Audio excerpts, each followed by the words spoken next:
So in this video we're going to look at the difference between precision and accuracy when it comes to mobile weighing, and that's really important whether you're a mobile weigh operator or someone who is paying to get their caravan weighed. Leon from Safe to Tow has brought his equipment along. I've got my Ranger. We're going to be weighing the Ranger in a variety of different situations and see how much difference there is in the scale readings with exactly the same car and exactly the same weight.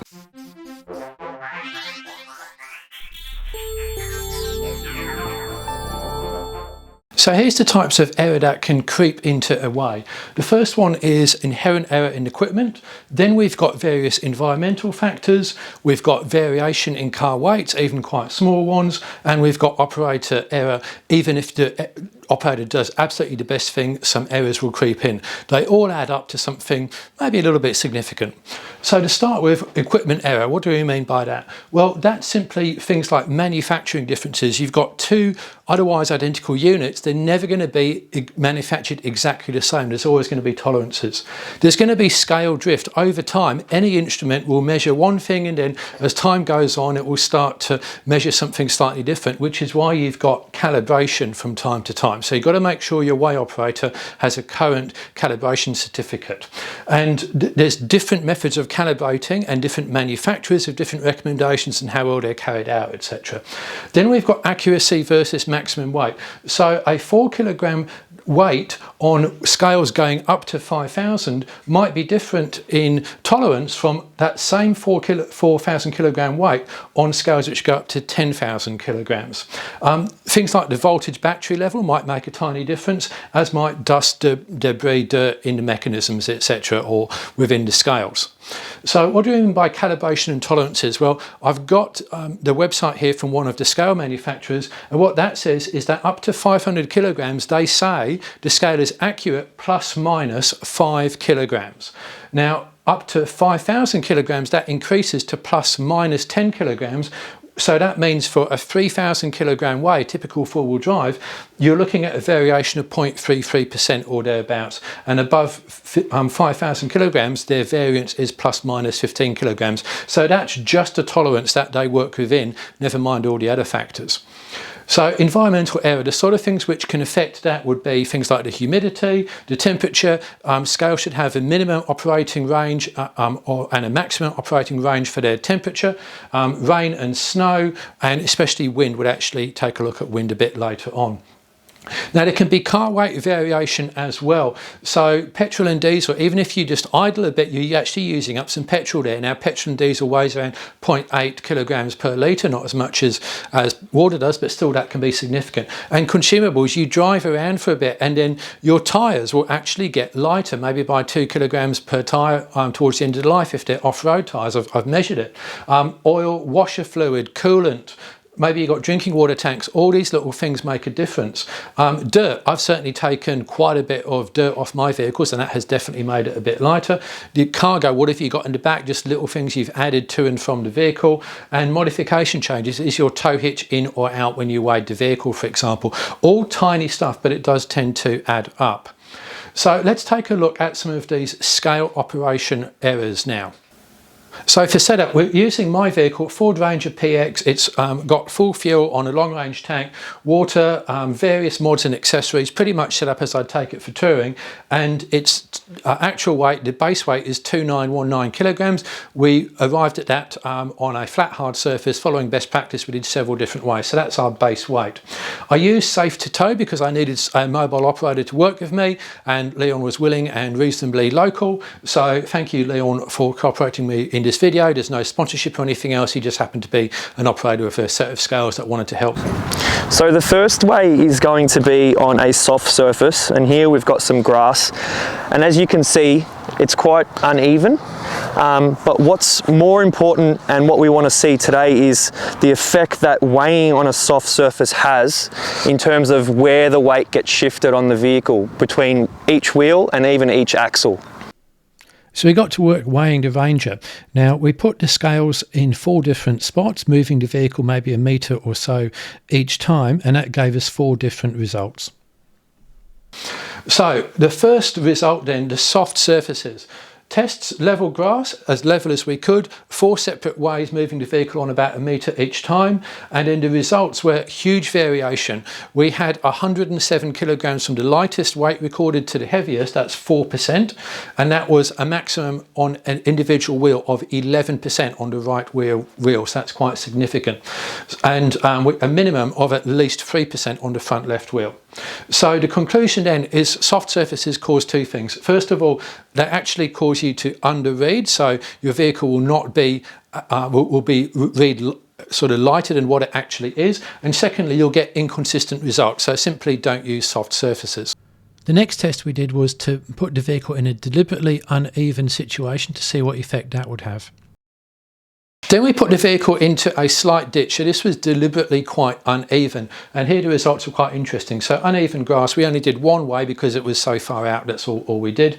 Massive variation, it underread by over half a tonne, or 18% lighter than what the vehicle actually is. And we had a variation of 43% on the front left wheel, so, and 1% on the other wheel. So if the wheels aren't level and you're in any form of uneven surface, that throws the weights out by a long way, particularly if it's on a soft surface, huge underreading, so don't do that. So to understand how scales work, we can just use this cheap set of kitchen scales, and I've got a couple of mugs from my online shop here. We'll use the Risky mug, place that in the centre, 333 grams over to one side, the same, well, 1 gram more over there, 333 again over here, and over there 1 gram less.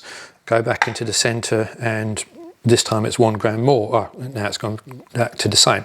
So what's going on there? How does this actually work? Well, if we just lift the scales up, you can see that it's reading now minus 412 grams.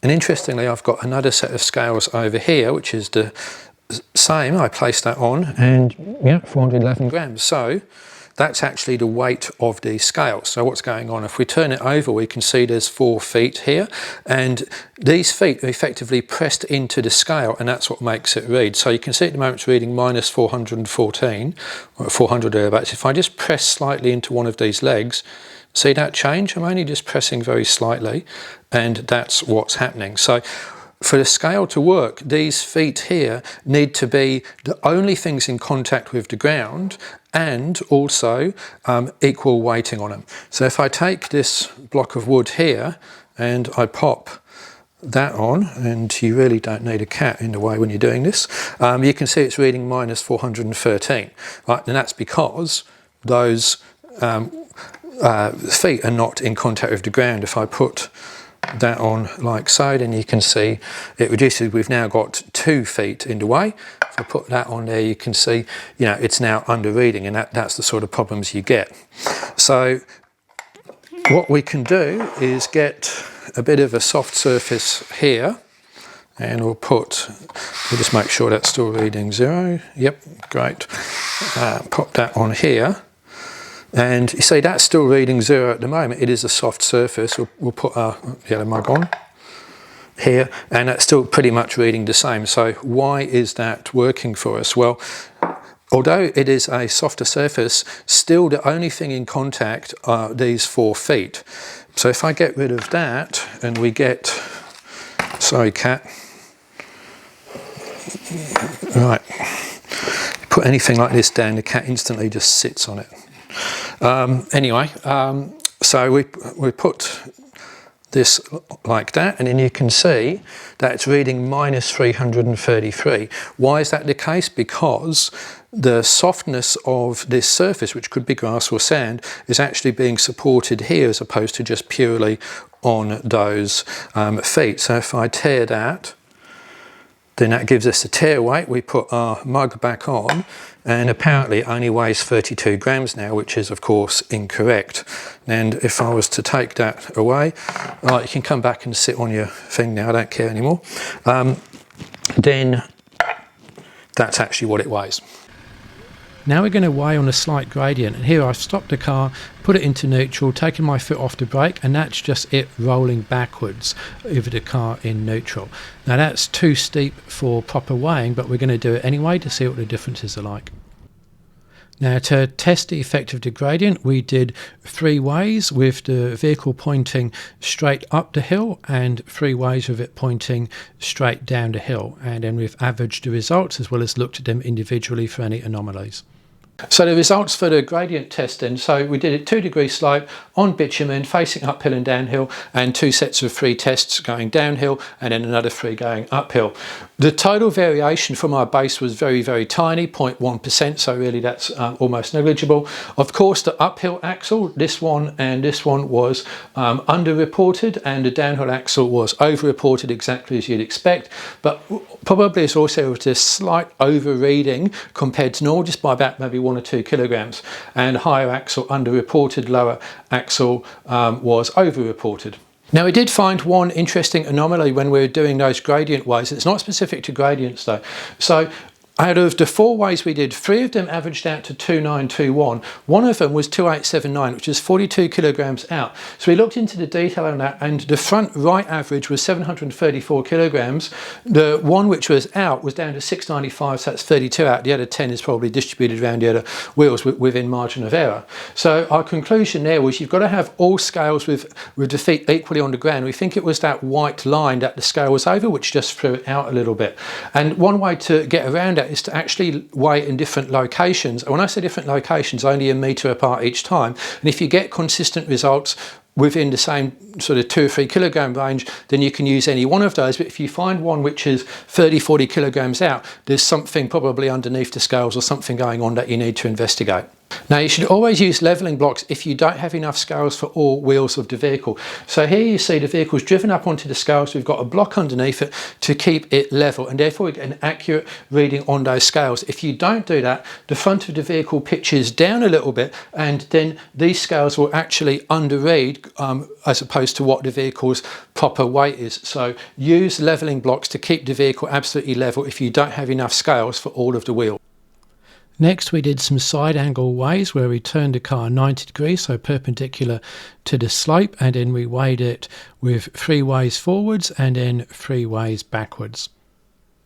Now, we put the vehicle on a side angle as well. The test was 2-degree slope on bitumen again, same place as before. We faced it forwards, turned it 180 backwards again, and what we found there was, again, really no variation from base, 0.1%. The wheel variance, as you'd expect, the lower wheel overread, the upper wheel underread, exactly as you would expect, therefore the 5%.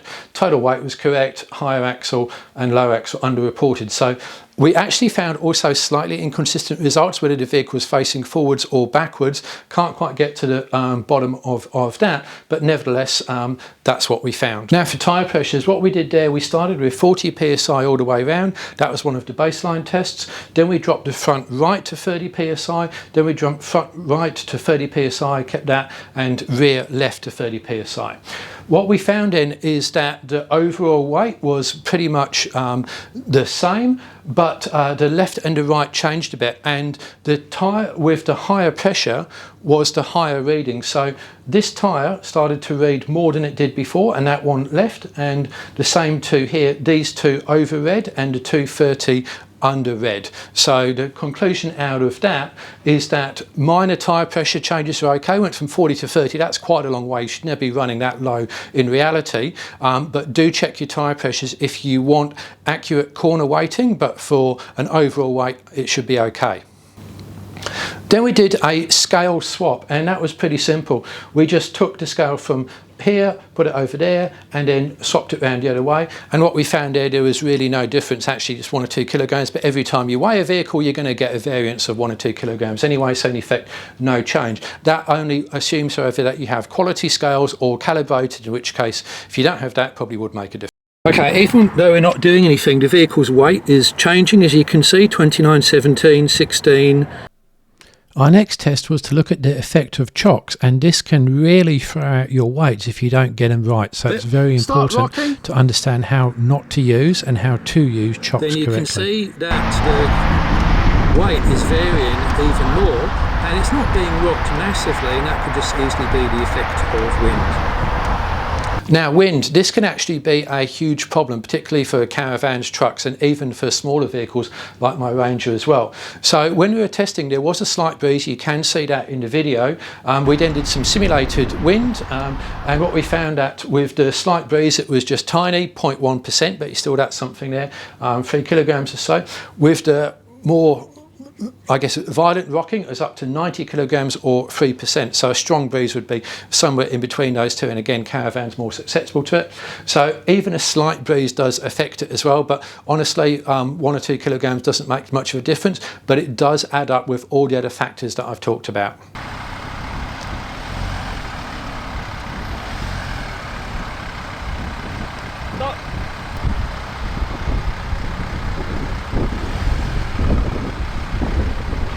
Now we come to chocks, and this is a huge source of error in mobile operators. What we did there, we put chocks partially on and off the scales. We found big results, -3 to 6%, so that's 79 to 168 kilograms, and that was on one wheel. We found going from 752, which is what it should be, to 585 kilograms. So chocks should either be all on the scale or off the scale and not touching. So what I mean by that is this is not correct practice. We've got the chock which is on the scale, but also it's off the scale at the same time, and the wheel is touching it. That will definitely give you an an error. This is okay. So we've got the chock completely off the scales, but the wheel isn't touching it. That's important. Now, of course, the vehicle can roll, but it will be caught by the chock. So that's okay. As well. This is probably the best, which is to have chocks completely on the scales, but small and lightweight ones that you just take account of, and that way you don't get any variation at all, and it's all accounted for, and you'll get an accurate weigh. Alright, so best practice with chocks. What you don't want to do is have the chock taking the weight like that, because you can see here that with the chock wheel rolling onto that, then the weight of the vehicle is going to be partially off the scale at this point over here. So you can have the chock there completely for safety, so it's not actually part. If the vehicle does roll back, it's caught. Or you can take a smaller chock, really lightweight like this one, and slide that underneath like so, and another one at the front. Now this, just a little bit of practice, weighs nothing, but that would be enough to stop the vehicle rolling. Yeah. What do you reckon, Leon? Do you reckon that's good practice? Yeah, I agree. Like more so, I think with a caravan, for example, because the park brakes are terrible on some caravans, so it's quite important to chock. So yeah, definitely agree with Robert. Or if you physically just remove the chock once the tow ball scale is engaged on the mount, the caravan's not going to go anywhere. Otherwise, you can see the results are quite significant. Yeah, and you can see here we haven't left quite enough room at the front for even this little chock, so you'd have to get the vehicle back by about 1 centimetre or 2 just to make that work. So yeah, huge variation if you don't get your chocks right when you're weighing. Then we did some weighs with the wheels not centred on the scales. So the non-centralised wheel test was basically wheels offset from the centre. So we started with the centre, we put it to one side, front and back, all of those variations there. And what we found was there's really no change to the base. But I think it's a good idea to centralise scales generally, just as good practice, but it's not absolutely critical. Don't go fretting about 1 centimetre here and there. Now, I also took my car to a weighbridge, one of the Go Way weighbridges, the public ones, and they actually weigh down to 2 kilograms, but for compliance reasons, they have to report to the nearest 20 kilograms. And they will not give you a per wheel weight, but they will give you a front axle and a rear axle weight. So that's what we did, and of course the totals. So here's the results. Both of the scales are right and both of them are wrong. It just depends on your perspective. Whenever you weigh anything, again, there will be a slight variation, and I did drive the car about 30 k's from where we did the safe to tow stuff to Go Way as well. So you can see here that safe to tow said front axle was 1476, Go Way 1480, rear axle 1443, 14. Again, just tiny variations here, but pretty much it's the same way. So that's a good double check of weighing accuracy as well. So we did 20 weighs where where we could conceivably say that the weighs were reasonably good practice or best practice, discounting all the grass ones. And what we found there was a total variance of 43 kilograms or 1.5%, but that includes that odd one of 2879. If we take that out, but again, if we wouldn't have known that had we not done the other weighs, then it was only 10 kilograms or 0.4% variation across the different weighs there. So that was good to know.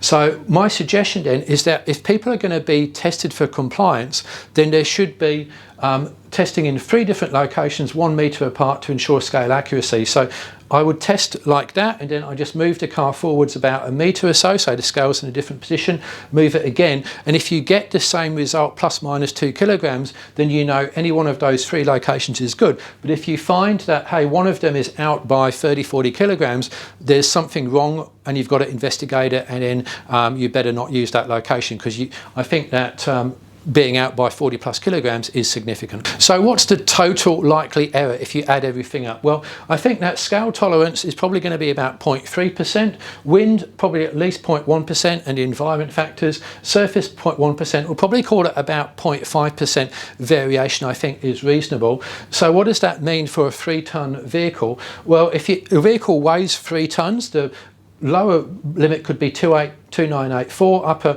3016, so that's a range of 32 kilograms. Now if we go for a 1%, round it down, well, that gives us a range of 60 kilograms, so that actual weight could be anywhere between 2970 and 3030. So I think if you're going to figure out your weights, whatever result you get back from your mobile operator, I would add at least 1%, maybe 2% for that.